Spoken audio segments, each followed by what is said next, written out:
This is Josh Hart here for Seconds Out. Delighted today to be joined by Sonny Edwards. Sonny, big week for yourself. Thomas Essomba versus Charlie Edwards here at York Hall. How are we feeling ahead of it? Yeah, really excited to be honest.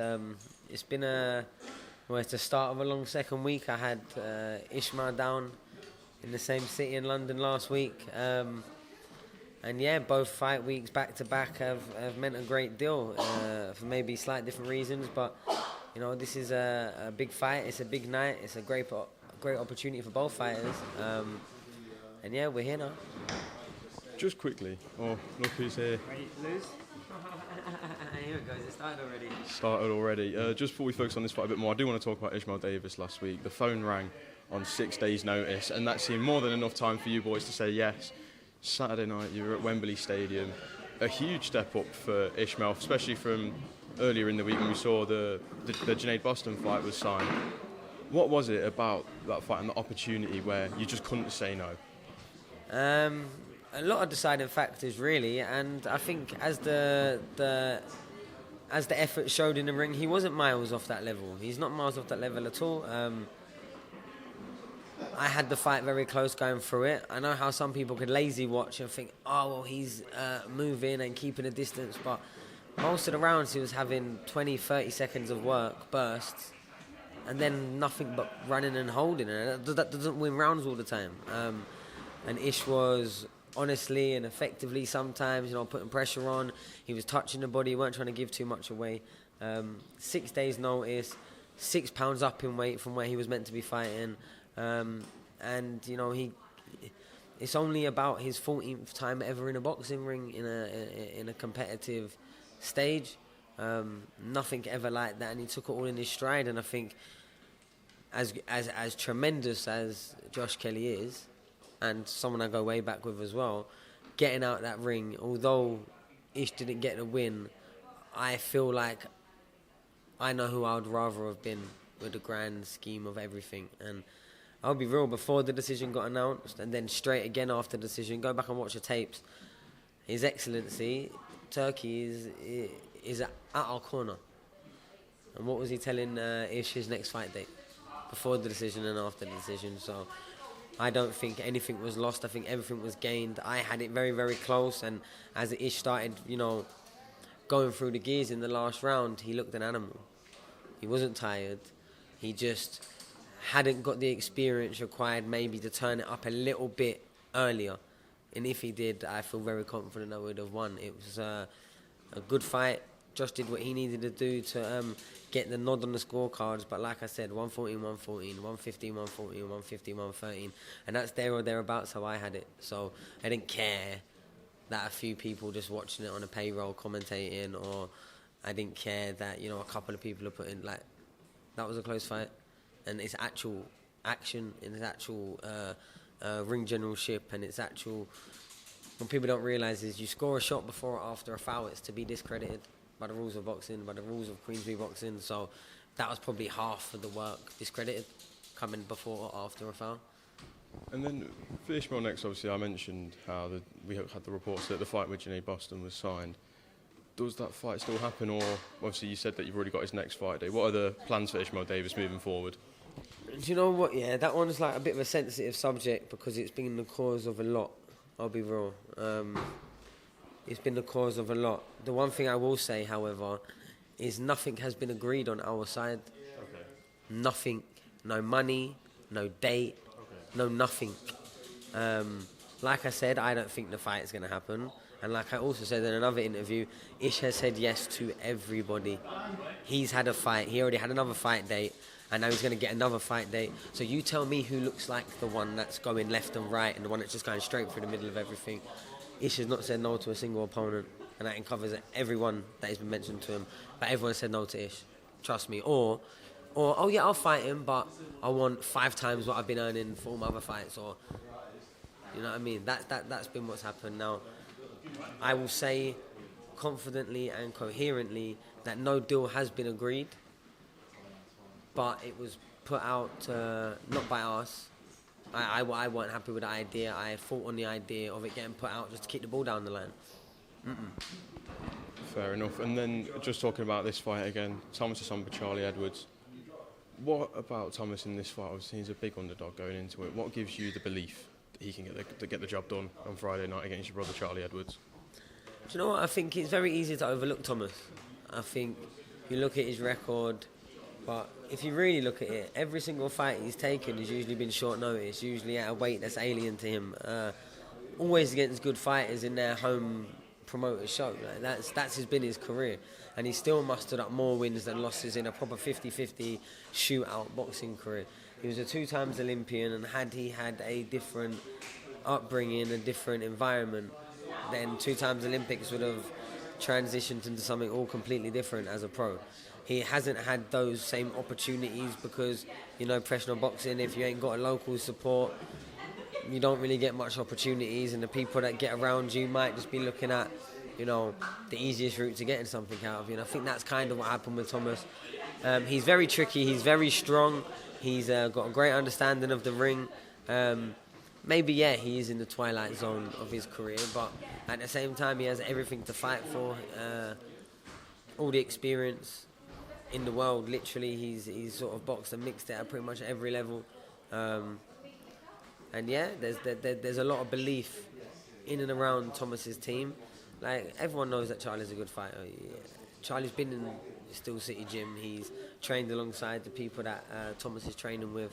So it's just a great opportunity for both fighters. I think it's easy to only make fights that you think you're going to win, or, only go for certain opportunities. But this sort of fight ticked every box, and it really was the best opportunity for Thomas, and that's why we're here. In this instance, yes, Charlie's my brother, I love him dearly, and we've grown up fighting everyone else and each other at times all our life, massively competing with each other. But in the business of Thomas Essomba, I am 100% behind Thomas Essomba. There won't be a 1% that he loses out on, or there won't be a bad business practice on fight week and me letting it get away with just because.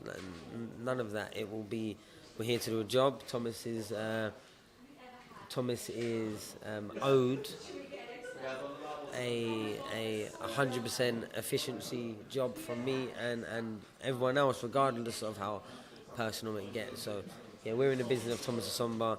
Look, my brother's here, best of luck to him, wish you the best on the night, but it's Team Thomas Essomba this week.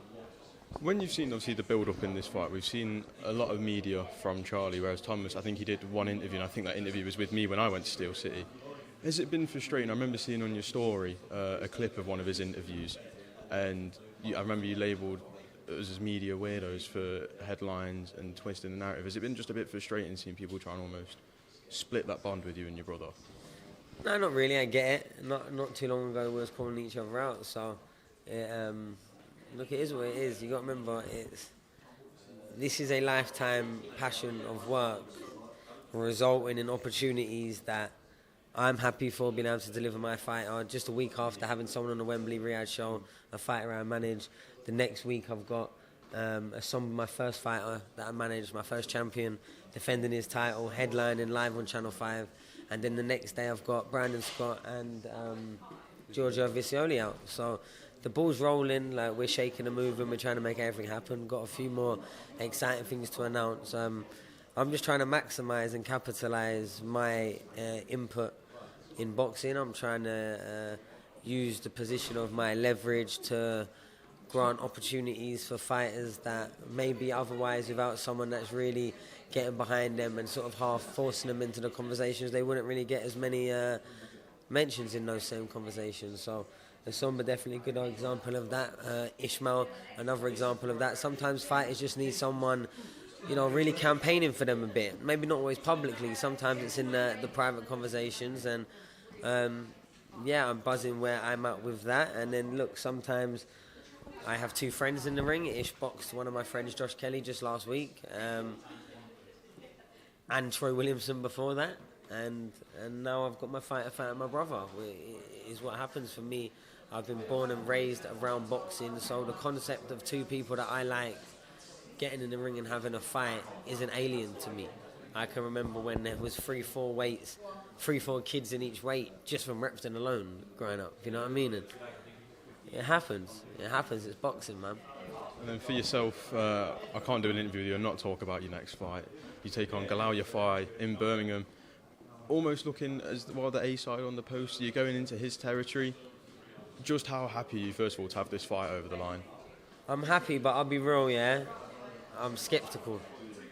I don't think the fight's going to happen. What makes you say that? The fact that they're giving him an 8-rounder, something like 8 weeks out of the fight, against like a Mexican opponent. I don't know, I think they're going to come with an excuse. I'll be real, and I've said it straight away. I tried, reasoning, I guess, with Matchroom and saying, what you doing?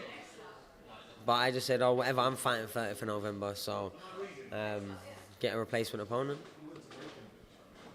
One thing I read on social media, and it's something I want to pose to you. So I've seen you're not the only person who's a bit confused by the keep busy fight. Because obviously Galal's last fight, he got cut. He's a southpaw, which makes it a little bit more. What's the word? It makes it the chances are higher of clashing heads when it's a southpaw against an orthodox.